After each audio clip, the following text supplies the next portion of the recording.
See, Murder and I talked for about 15 minutes, and I asked him how he's made it through all these years. He told me his daughters keep him going. Popular rappers such as YNW Melly, YNW Bortland, and Muwop are facing a potential life behind bars. Well, it is not entirely new for rappers to get the book thrown at them and end up in jail for life, with a few rappers suffering this fate. Which leaves us to wonder what these rappers said in their last interviews before they were sentenced to life imprisonment. These are the last interviews rappers had before being given a life sentence. Big Lurch. And the nature of his drugs is murder and sex. And, meanwhile, the slave master sits back and says, "They monsters." This was one of the interviews Big Lurch gave while in a correctional facility. But did the rapper find himself behind bars? It was in April 2002 that the world was introduced to the horrifying reality of Big Lurch's actions. Tanisha Isaias, a 21-year-old aspiring actress and Big Lurch's roommate, became the victim of a brutal and unimaginable crime. Her life was tragically cut short, and the details of her murder sent shockwaves through the community. When the police arrived at Isaias' apartment, they were met with a scene of utter horror. Her chest had been torn apart, and her body showed signs of extreme violence. But what was even more disturbing was the state in which they found Big Lurch himself. Covered in blood, he was wandering the streets, seemingly in a daze, with portions of Isaias' lung in his stomach. The evidence was overwhelming, and Big Lurch was swiftly arrested and charged with murder and aggravated mayhem. The media frenzy surrounding the case was unprecedented, as the public struggled to comprehend the gruesome details of the crime committed by a man who had once been a rising star in the hip-hop world. During his trial, Big Lurch pleaded not guilty on the grounds of insanity. He claimed that he had been under the influence of PCP, a powerful hallucinogenic drug, at the time of the murder. Thomas Moore, Isaias' boyfriend and a witness in the trial, testified that he and Big Lurch had spent the evening smoking PCP, which further complicated the narrative surrounding the case. His brothers, they self-medicate with street drugs, and our community has been flooded with street drugs like PCP and methamphetamine that induce mental illness and put spirits in us, that nature take its course. However, the court ruled that Big Lurch's drug use was not enough to render him insane and excuse his behavior. The jury found him guilty of murder and aggravated mayhem. And on that fateful day of November 7th, 2003, he was sentenced to life in prison without the possibility of parole. But what led up to that fateful day? This takes us back to age 15, where Antron was already performing professionally and gaining recognition on the local rap scene. However, the music he worked on delved into themes of gangbanging, heavy drug use, and violence. This choice of subject matter was not surprising, considering the state's well-documented relationship with gangs such as the Bloods, Crips, Mexican Mafia, MS-13, and Satanas, and the famously known Eminem, who has sold platinum records in his albums like Marshall Mathers, among others. But Big Lurch's lyrical content went beyond the norm. He drew inspiration from real-life killers such as Charles Manson and Jeffrey Dahmer, infusing his music with a shocking and violent edge. These references contributed to the emerging genre of horrorcore rap, which aimed to shock and provoke with its graphic and disturbing themes.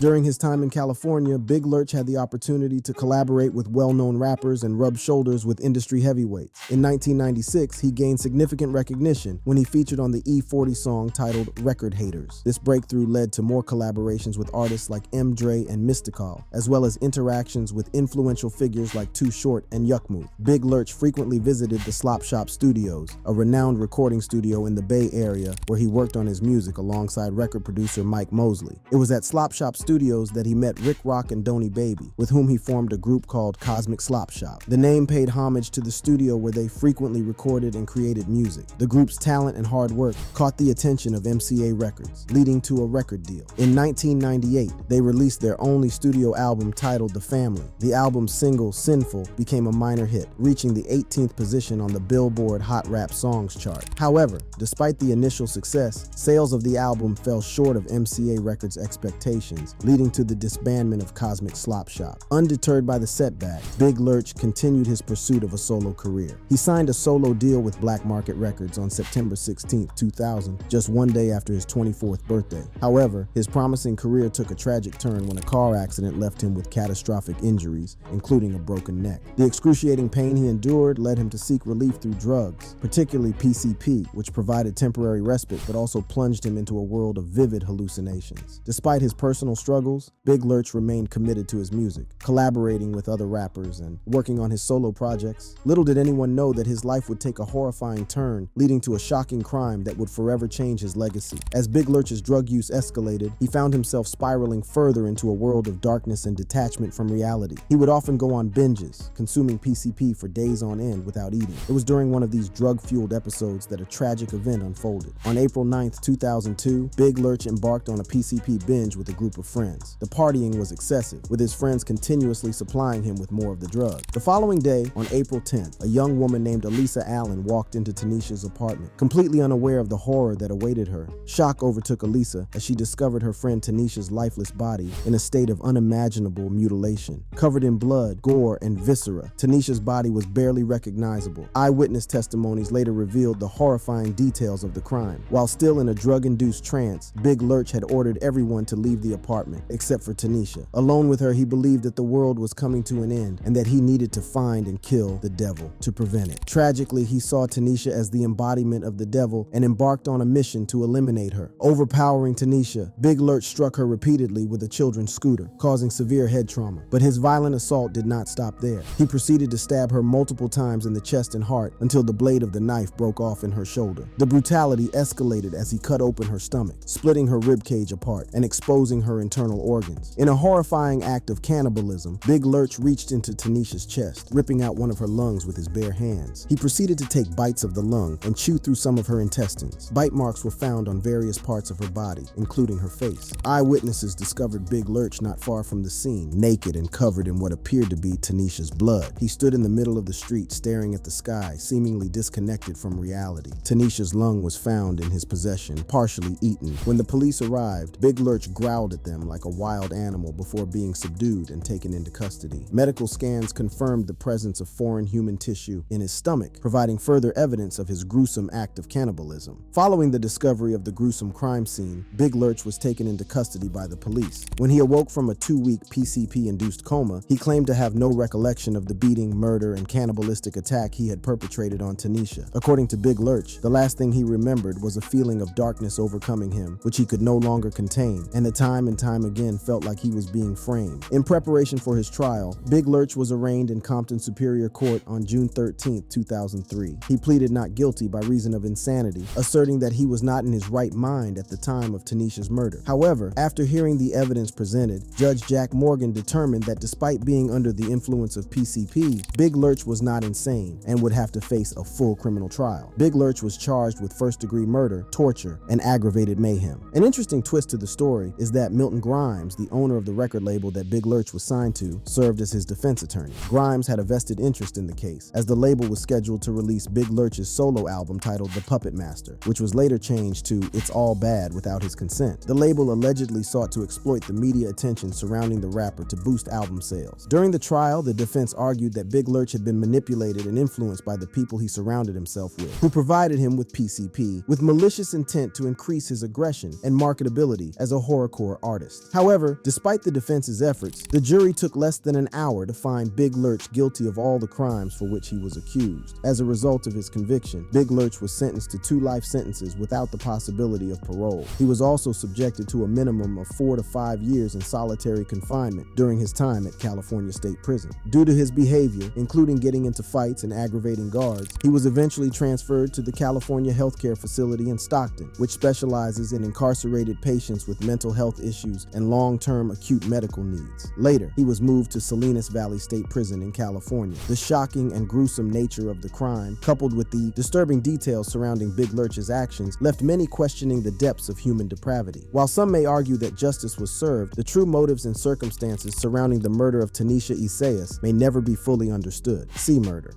There were a couple of witnesses who identified you as the shooter.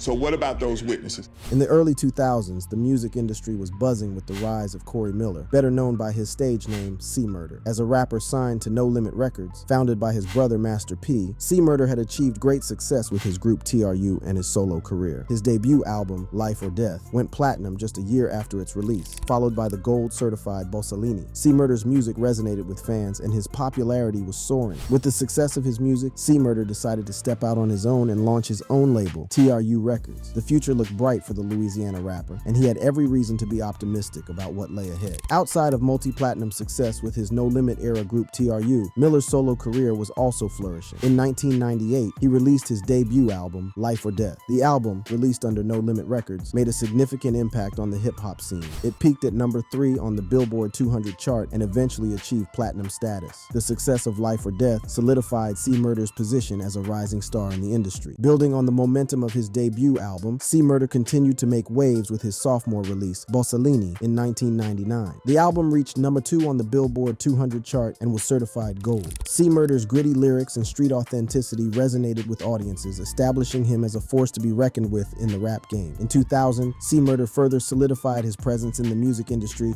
with the release of Trapped in Crime. The album peaked at number 9 on the Billboard 200 chart and showcased C. Murder's versatility as an artist. It featured the hit single Down From My Ends, which became an anthem for the streets and further propelled C. Murder into the spotlight. As C. Murder's solo career continued to flourish, he released his final album under the No Limit Records label in 2001. C-P-3.com showcased C. Murder's growth as an artist and included the singles What You Gonna Do and I'm Not Just. The album reached number 45 on the Billboard 200 chart, further cementing C. Murder's status as a prominent figure in the rap industry. However, amidst his rising success, tragedy struck on January 12, 2002, forever altering the trajectory of C. Murder's life. That night, outside a Louisiana venue called the Platinum Club, a 16-year-old named Stephen Thomas was shot and killed. According to MTV, a jury voted 10. 2 that C. Murder had shot Thomas once in the chest as the teen lay on his back while being beaten by the rapper's friends. 2 days later, Miller was arrested for causing a disturbance at the House of Blues in New Orleans, and shortly after charged in Thomas's murder, a crime that would rock the music industry and the world of criminal justice. He was indicted on February 28, 2002, and charged with second-degree murder. Judge Martha Sassone granted a new trial based on the claim that prosecutors improperly withheld criminal background information on 3 of their witnesses. While awaiting retrial, Miller was placed under house arrest. The judge allowed Miller to promote his new yet-to-be-titled CD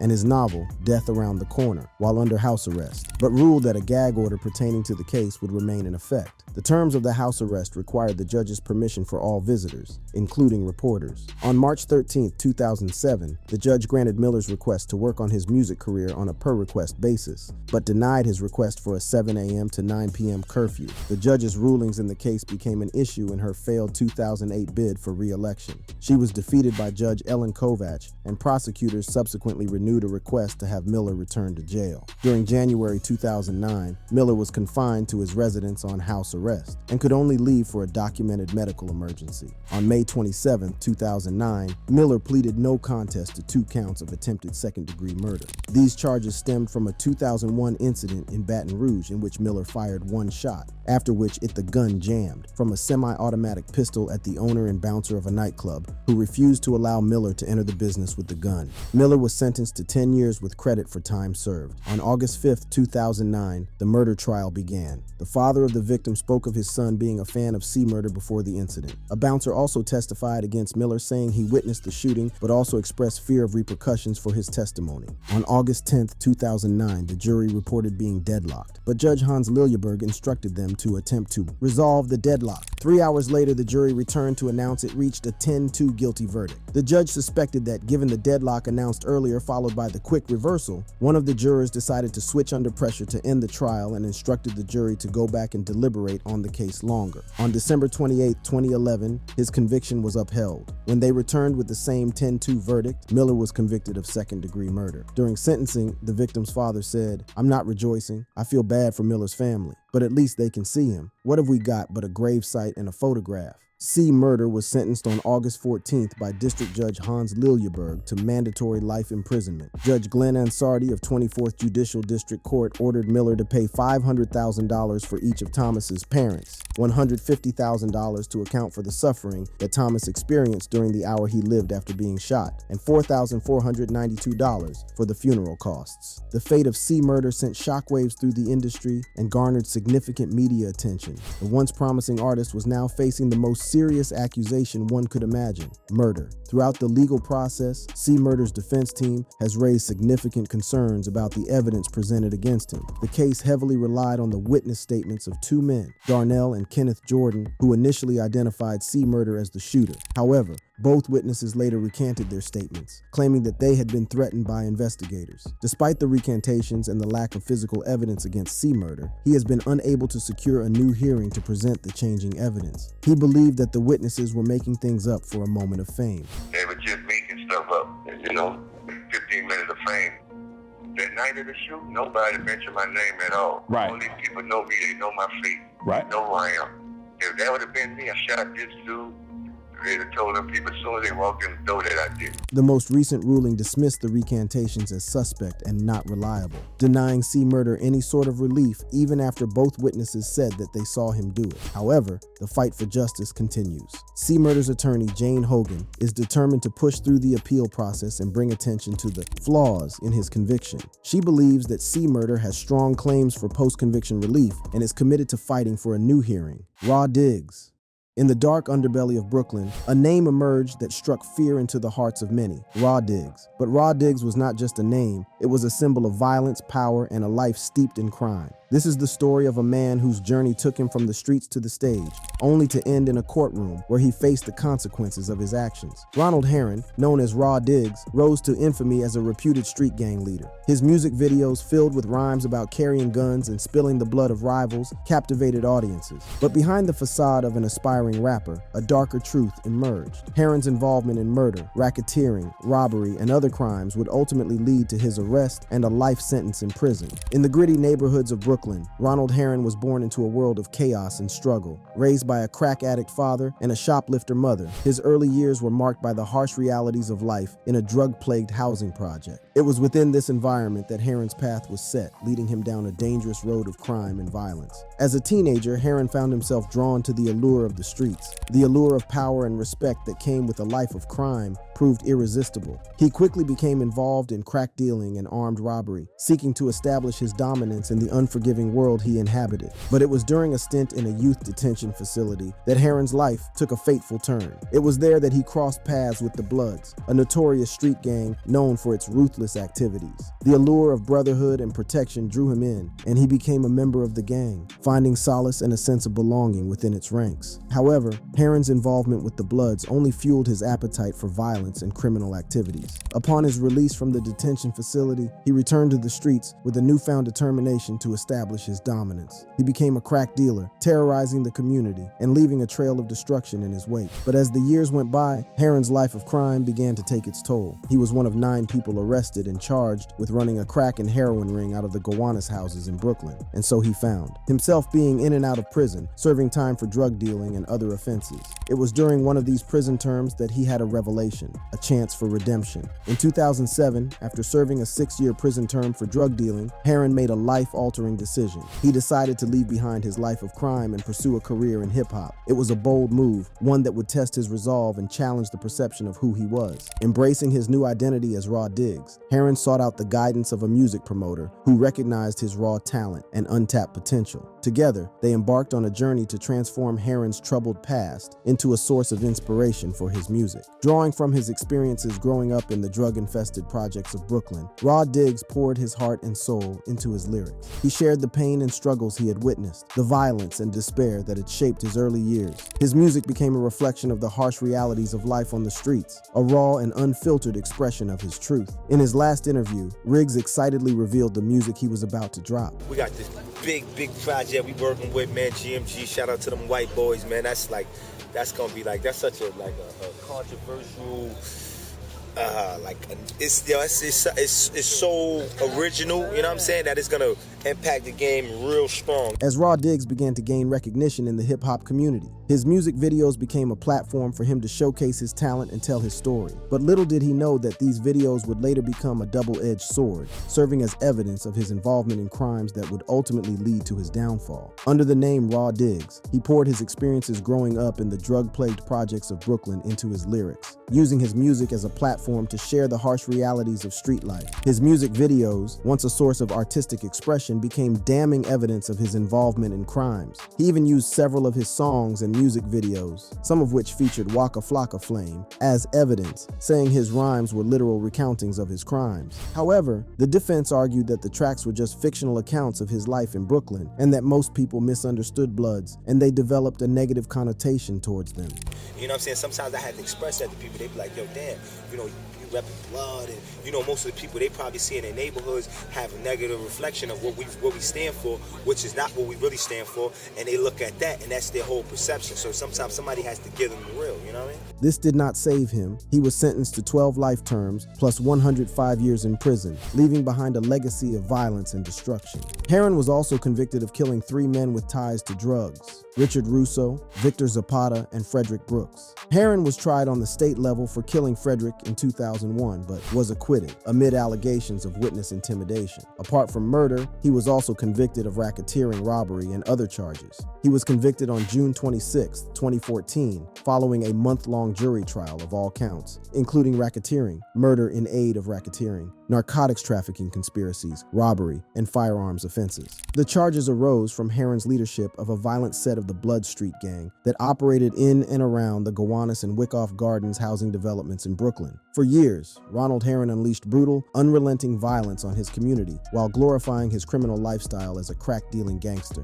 Today's sentence put an end to all of that for good, stated United States Attorney Loretta Lynch. Let today's sentence send a message to other gang members who terrorize their own communities. We and our federal and city law enforcement partners will not tolerate such heinous criminal conduct. Ms. Lynch expressed her thanks to the agents and investigators from the FBI and NYPD who worked relentlessly to dismantle this violent gang and bring Heron to justice. However, Raw Diggs still claimed to be innocent. You guys sit here and continue to paint this picture that I'm the devil incarnate, the scourge of righteousness. It's all crap. At trial, the government proved that Heron committed numerous crimes of violence in support of his drug trafficking operation around 2 New York City public housing communities located in the Boerum Hill section of Brooklyn. These stories serve as a chilling reminder of the dark side of the music industry. Will they stop here? Only time will tell. If you enjoyed watching this video, click on one of the boxes playing on your screen to watch more similar content.